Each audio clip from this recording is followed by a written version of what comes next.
इस वक्त जीविका निकली हुई थी। जीविका का दिमाग इसलिए खराब हुआ था कि वो जीविका चौधरी थी और उससे पंगा लेने वाले को कोई फायदा नहीं हुआ था। अग्नि को ही उसने अग्नि बनाकर फेंक दिया था। फिर भी वो पूछते पूछते हुए उस एड्रेस पर पहुंची हुई थी। नॉर्मल सा होटल, बहुत ज्यादा बड़ा नहीं नॉर्मल था। उसे अब वहां पर किस लिए बुलाया गया था वो तो सिर्फ और सिर्फ शिवजी जानते थे। वो बस अपनी बाके बिहारी को याद करके होटल में घुस गई। उसे जो नंबर मिला था वो उसमें मिलने के लिए गई। उसका दिमाग पहले से ही खराब था कि आखिर किसने उसे होटल में बुलाया था। वो तो किसी को जानती भी नहीं थी। यहाँ तक कि केरल के आसपास शहर में तो क्या अपनी ही कॉलोनी में वो आधे लोगों को नहीं जानती थी, क्योंकि रिसेंटली कुछ सालों पहले ही उसके माँ बाप की डेथ हुई थी और उसकी माँ ने उसके मामा और मामी को उसको सौंप दिया था और वो भी अच्छे खासे घर से बिलोंग करती थी। तो इसलिए उसकी दोनों मामियों ने अपना दिमाग लगाया और एकदम से जीविका और जय को उठाकर अपने घर ले आए। और जीविका ने पढ़ाई भी अच्छी की थी, एजुकेटेड लड़की थी, इसलिए उसे जॉब मिलने में प्रॉब्लम नहीं हुई। अच्छी खासी सैलरी मिलने लगी, जिस वजह से उन्होंने उसे अपने घर में रखा था। और जीविका भी बस इसलिए रहती थी क्योंकि उसके पास उसकी फैमिली नहीं थी। चाहती तो वो जय को लेकर अलग रह सकती थी, लेकिन उसकी माँ ने उसे कहा था कि वो अपने मामा मामी के साथ रहेगी तो उनकी आत्मा को शांति मिलेगी, शायद इसलिए वो रह गई थी। लेकिन इसका मतलब ये नहीं था कि कोई जीविका को कुछ भी बोलकर निकल जाता और वो शांत रहकर सुन लेती। इस वक्त भी वो अपने आप को प्रूफ करने ही यहाँ पर आई हुई थी और ऐसे ही उसका नंबर किसी को मिल जाता और वो उसके साथ कुछ भी करता, वो मान जाती। भले ही जीविका चौधरी के पास उसकी फैमिली का सपोर्ट नहीं था, लेकिन वो मेंटली इतनी स्ट्रांग थी कि अपने लिए स्टैंड ले सकती थी। इसलिए वो जल्दी से 501 रूम नंबर में गई। जैसे उसने बाहर से नॉक किया तो अंदर से कोई आया जिसने ब्लैक कलर के कपड़े पहन रखे थे, मास्क से पूरा चेहरा कवर किया हुआ था। उसे देखकर मन तो कर रहा था जीविका का कि वो वहीं मुंह तोड़ दे, लेकिन होटल का कमरा था इसलिए वो अंदर गई। अंदर देखने लगी तो ऐसे ही ना जाने कितने सारे लोग पूरे कमरे में भरे हुए थे। जीविका अपने मन में बोली, सालों ने मुझे मर्डर करने के लिए बुलाया है क्या? मर्डर भी करेंगे तो भी कुछ मिलेगा नहीं। वैसे भी इतनी बड़ी फैमिली से तो हूँ नहीं कि कोई पता लगाए। जीविका तुझे तो बचकर रहना पड़ेगा। ऐसा कहकर वो मुट्ठी बांध रही थी कि तभी पीछे से ऐसा लगा कि कोई गुजर गया। उसने जल्दी से पलटकर पीछे की तरफ देखा तो उसकी आंखें बड़ी हो गई। वो आसपास आदमियों को देखते हुए बोली, साला इतना आदमी होने के बाद भी मुझे ऐसा क्यों लग रहा है कि मैं कोई हॉरर मूवी देख रही हूँ। पीछे से मेरे भूत गुजर रहा है, मेरे को दिखाई क्यों नहीं दिया? और मेरे को पूरा फील हुआ कि कोई ना कोई तो मेरे पीछे से गया है। ऐसा कहकर वो आसपास देखते हुए बोली, इतने सारे लोग भी खड़े हैं लेकिन मुझे लग नहीं रहा है कि कोई मेरे आसपास है। ऐसा कहकर उसने एक कदम और आगे बढ़ाया और सबकी तरफ देखते हुए बोली, मुझे भी क्या यहाँ पर आप लोगों की तरह स्टैचू बनाना है जो मुझे बुलाया है इतना सुबह सुबह? अगर नहीं तो क्यों बुलाया है मुझे? उसने गुस्से में कहा कि तभी एक आवाज आई, इतना भी जल्दी क्या है? और तुमने इतना बड़ा रायता फैलाया है, इतनी बड़ी आग लगेगी तो इतनी आसानी से छोड़ नहीं दूंगा। ये सुनकर जीविका परेशान होते हुए बोली, तुम हो कौन? सामने आओगे या फिर जीविका चौधरी के सामने चेहरा दिखाने में तुम्हें मुंह दिखाई चाहिए? देखो मैं पैसे वैसे तो लेकर आई नहीं हूँ, मुंह दिखाई कभी और दे दूंगी। सामने आओ। तभी फिर से एक मुस्कुराहट की आवाज आई और फिर एकदम से सामने वाला इंसान गुस्से में बोला, अब आ रहा है ना गुस्सा? ऐसा तो मैंने तो भी कुछ किया भी नहीं, जो तुमने किया है उसके बाद तो। ऐसा कहकर सामने जो स्क्रीन थी वो चलने लगी, जहां पर एक न्यूज चल रही थी जिसमें अग्नि सिकरवार किसी की बालकनी से जंप मार रहा था। किसकी बालकनी थी, पीछे कौन सा बैकग्राउंड था वो समझ में नहीं आ रहा था। और ऐसी बालकनी तो जिस कॉलोनी में जीविका रहती थी उसमें हजारों बालकनी थी, इसलिए पहचानना मुश्किल था क्योंकि लगभग सारे घर एक जैसे थे। उसे देखकर जीविका की आंखें बड़ी हो गई। वो अपने मन में बोली, साला इसको कैसे पता चला कि ये वीडियो मैंने फैलाई हुई है? तभी एकदम से कोई बगल के वॉशरूम से निकला और अपने पॉकेट में हाथ डालकर जीविका के सामने खड़ा हुआ। अभी भी उसकी आंखें सर्द थी, आंखों में हल्का सा रेड रेड ऐसा लग रहा था कि कुछ लगा हुआ था। जीविका उसकी आंखों में देखते हुए बोली, दी अग्नि सिकरवार, घबरा गए क्या एक नॉर्मल सी लड़की की वजह से? अग्नि सिकरवार, मुझे पहले समझ जाना चाहिए था कि इस वक्त अग्नि सिकरवार के साथ कांड हुआ है, तो उनके अलावा और कौन ऐसा सोच सकता है, ऐसा कुछ कर सकता है? खैर, किस लिए मुझे बुलाया है? मेरी शक्ल देखने के लिए या फिर ये बताने के लिए कि ये समझ गए कि ये वीडियो मैंने ही वायरस की है? अब अगली बार किसी लड़की के कमरे में रात को घुसने से पहले 1000 बार सोचना। मैं उन लड़कियों में से नहीं हूँ कि मेरे घर अग्नि सिकरवार आए हैं तो क्या हुआ, रात में आए हैं, मैं उन्हें फंसा लूंगी। अगर तुम्हारे पास पैसे हैं तो मेरे पास इतने पैसे हैं कि मैं अच्छे से अपनी पूरी लाइफ स्पेंड कर सकती हूँ, पर इतना है कि मुझे आप जैसे लोगों के जैसे हमें किसी को अपने पैरों तले दबाना नहीं आता है। अगली बार मेरे रूम में आने से पहले मुझसे बात करने से पहले सोच लीजिएगा। पहले ही कहा था कि आप अग्नि सिकरवार होंगे बाकी लोगों के लिए, लेकिन मेरे लिए आप नॉर्मल से इंसान है। अगर आप मुझसे पंगा लेंगे तो मैं आपसे जरूर पंगा लूंगी। हाँ, रही बात आपको लग रहा होगा कि लड़की है, मैं किडनैप करवा लूंगा, इसके साथ कुछ गलत कर दूंगा तो मेरे आगे पीछे कोई नहीं है, बस एक मेरा भाई है, उसको मैं सिक्योर कर लूंगी। उसके बाद अगर मार भी देंगे तो भी ये जीविका चौधरी आपके सामने नहीं झुकेगी। ऐसा कहकर वो जाने को हुई। इस पर अग्नि पीछे से ही टेबल पर अपना हाथ कसकर मारते हुए बोला, जीविका चौधरी तुमने बहुत गलत किया। तुम्हें क्या लगता है ये नॉर्मल सी न्यूज अग्नि सिकरवार की रेपुटेशन पर थोड़ा सा भी इफेक्ट कर पाएगी? लेकिन ये करके तुमने खुद को मेरी नजरों में लाकर खड़ा कर दिया है।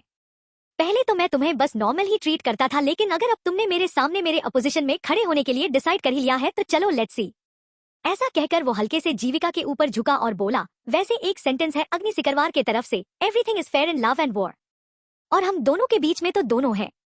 इस पर उसे लग रहा था कि जीविका पीछे हो जाएगी बाकी लड़कियों की तरह, तो जीविका भी जल्दी से खुद एकदम से तनकर खड़ी हुई और वो भी उसके ऊपर झुककर बोली, अब लव का तो पता नहीं लेकिन वॉर जरूर होगी हमारे बीच में, और अगर सच में अंदर थोड़ी सी भी मर्दानगी होगी तो इतना जरूर याद रखना कि अपने पैसे और अपने रुतबे को बीच में मत लेकर आना।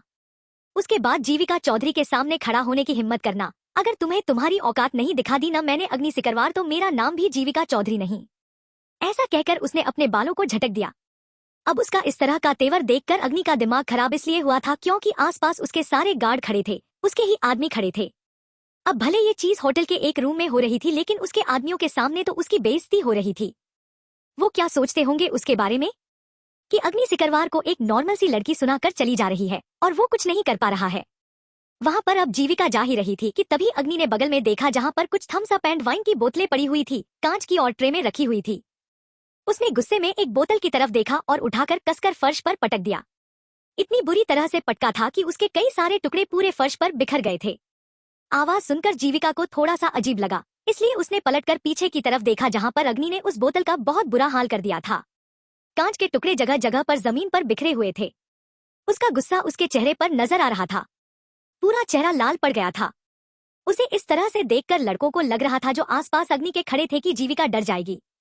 तभी जीविका ने अपने कदम हल्के से आगे बढ़ाए। अब ट्रे में बाकी के सारे बियर की बोतल पड़े हुए थे। उसने अग्नि की तरफ देखकर कहा, इतना सा ही गुस्सा? इतना कहकर उसने पहला बोतल उठाकर कसकर पटका और उसके टुकड़े जमीन पर बिखर गए। अग्नि ये देखकर हल्के से पीछे हो गया क्योंकि कांच के टुकड़े उसके पैर के पास आ गए थे। अब जीविका ने दूसरा उठाया और उसे भी पटक दिया, उसके बाद तीसरा उठाया, उसे भी पटक दिया।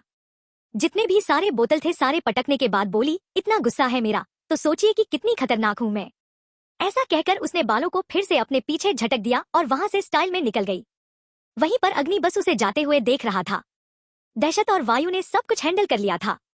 मीडिया वालों से बात भी हो चुकी थी कि वो लोग ये न्यूज रिवील नहीं कर सकते हैं वरना उनकी रेपुटेशन पर बात आ जाती है और फिर मीडिया के साथ बहुत बुरा हो सकता था। सामने से धमकाया था दहशत और वायु ने और फिर सब कुछ हैंडल कर लिया था। वायु जहां पर मीडिया वालों से उसने बात की थी वहां से निकला हुआ था और यहाँ पर शाम को पिया को लेने आने वाला था। उसने निकलकर बालकनी से छलांग लगा दी थी। इस वक्त तीनों भाइयों का यूनियन होना बहुत जरूरी था। तीनों के तीनों अपनी अपनी जगह से निकले और जहां पर उन्हें हमेशा से मिलना होता था किसी भी मुसीबत में, उस रोड पर आकर तीनों की कार रुकी। अब तीनों ही सर्कल में तीनों की कार घूम रही थी और तीनों एक दूसरे को देख रहे थे। सच में वायु और दहशत का मन कर रहा था कि अग्नि का गला पकड़ कर दबा दे और अग्नि समझ रहा था लेकिन उसके अंदर डर नाम की कोई चीज ही नहीं थी। तीनों के तीनों भाई बस इस वक्त एक दूसरे को देख रहे थे कि तभी एकदम से बीच में एक लड़की आकर खड़ी हुई, या फिर ये कहे कि वो लड़की पहले से उस रोड पर खड़ी थी। दहशत और अग्नि और वायु तीनों ही उस लड़की के आसपास अपनी कार से सर्कल बना रहे थे। अग्नि, दहशत और वायु तीनों के तीनों सर्कल बना रहे थे और वो लड़की एक साथ उन तीनों को देख रहे थे, लेकिन उस लड़की के चेहरे पर डर नहीं था। पूरे केरल में कोई एक ऐसा नजर आ रहा था असदुद्दीन के अलावा जो कि तीनों भाइयों के सामने खड़े होने से डर नहीं रहा था। वो लड़की अपने दोनों हाथों को सीने से बांधकर खड़ी होकर सामने देखते हुए बोली, आ गए द सिकरवार भाई। उस लड़की ने हिजाब पहना हुआ था और अपने चेहरे को कवर किया हुआ था। आंखों में भरपूर सुरमा पहना हुआ था, आंखें भी गजब की नशीली लग रही थी। उसे देखकर एकदम से तीनों भाइयों ने अपनी कार रोक दी और दहशत के साथ अग्नि निकलकर बाहर आया और वायु अपनी कार से निकालकर उसकी बोनेट पर बैठा रहा। दहशत अग्नि ने अपनी शर्ट की स्लीव को फोल्ड किया और अग्नि सामने आते हुए बोला, क्या करने जा रही थी? पिया को नुकसान पहुंचाओगे? हमारी पत्नी को? अग्नि ने गुस्से में उस लड़की के सामने उसकी आंखों में देखते हुए कहा तो वो लड़की अग्नि के सामने आई और उसकी आंखों में देखकर बोली, मुझे तुमसे नहीं दिक्कत है और ना ही तुम्हारे सो कॉल छोटे भाई से मुझे प्रॉब्लम है तो मेरे को वायु से। ऐसा कहकर वो वायु की तरफ देखने लगी तो वायु ने अपना चेहरा दूसरी तरफ कर लिया। वायु कैसे किसी और से शादी कर सकता है? वो सिर्फ मेरा है। तभी वायु स्टाइल के साथ बोनेट से जंप मारकर उसके पास आया और एकदम से उसके हिजाब के ऊपर से भी उसका चेहरा पकड़कर उसकी आंखों में देखकर बोला, द वायु सिकरवार नाम है मेरा और तुम रही असदुद्दीन की चमची, अगर ना भी होती तो भी मैं तुम्हारी तरफ नहीं देखता महजबीन बानो। तभी एकदम से मेहजबीन ने अपने पीछे से खंजर निकाला और तुरंत अग्नि की गर्दन पर रखते हुए बोली, एक्चुअली क्या है ना वायु की तुम्हें पाने के लिए बचपन से बेकरार हूँ। हमारी खानदानी दुश्मनी चली आ रही है, तुम चाहो तो ये दुश्मनी खत्म हो सकती है।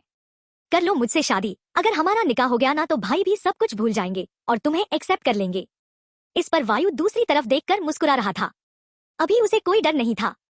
मेहजबीन भी आंखें छोटी करके बोली, तुम्हारा भाई मौत के सामने खड़ा है, उसकी गर्दन पर खंजर है और तुम्हें हंसी आ रही है।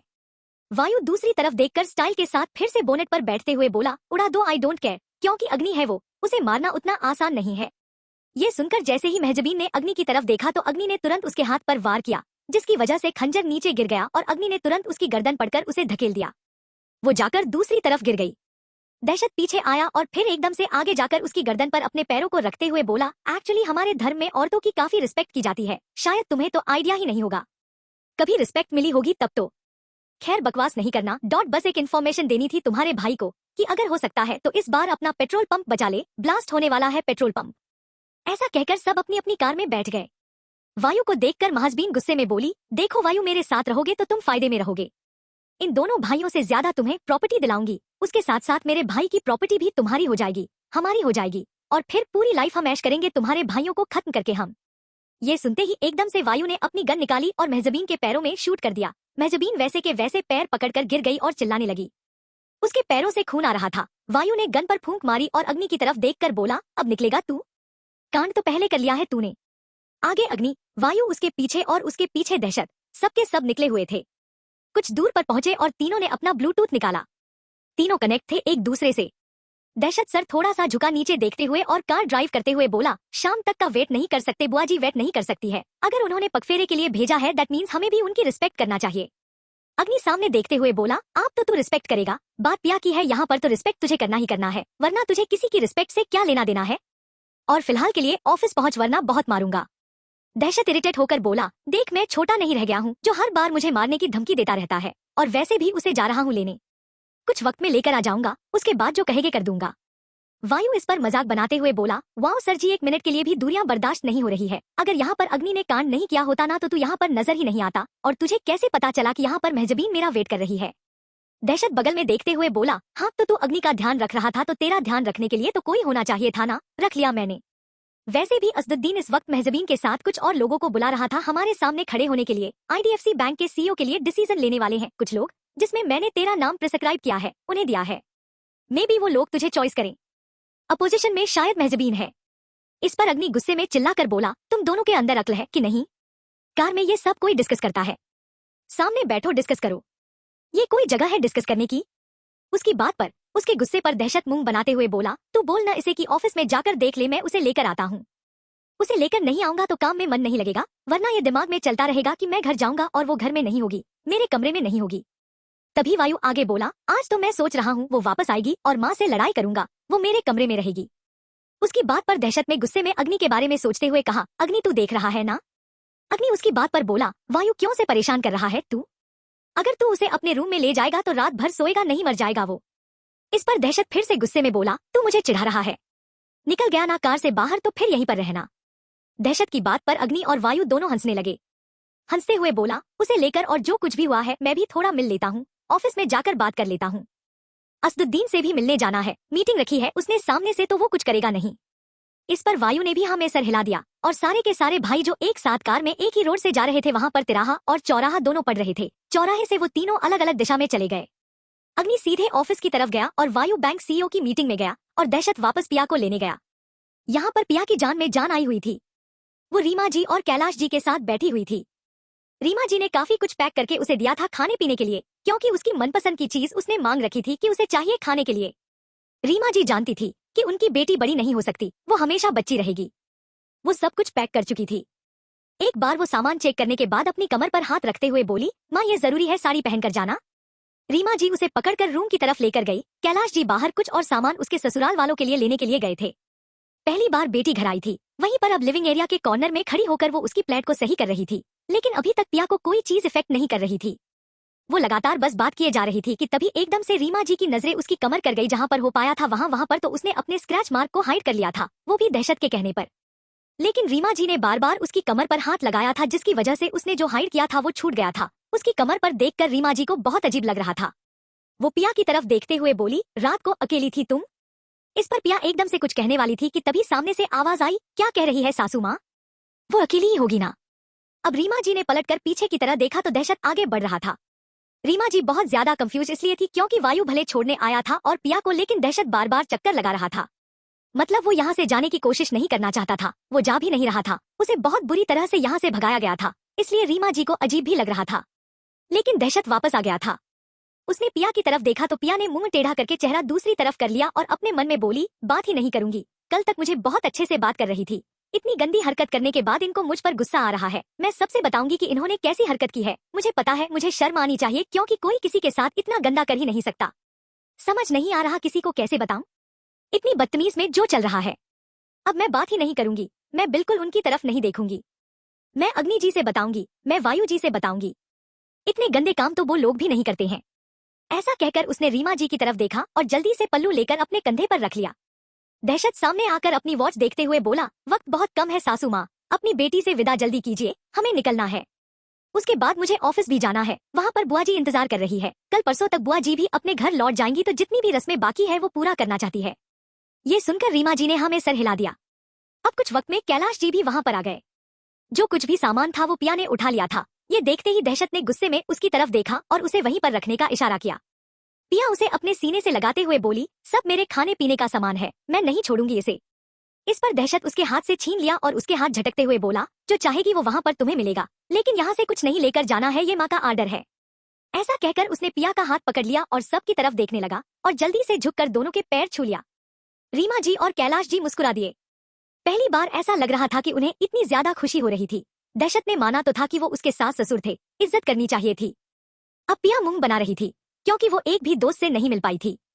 कल वायु की वजह से, दहशत की वजह से पूरा दिन कोई आया ही नहीं उसे देखने के लिए, और सुबह सुबह ही यहाँ पर दोपहर होते ही वो उसे घसीट कर लेकर जा रहा था, इसलिए पिया मुंह बनाकर बस उसे देख रही थी।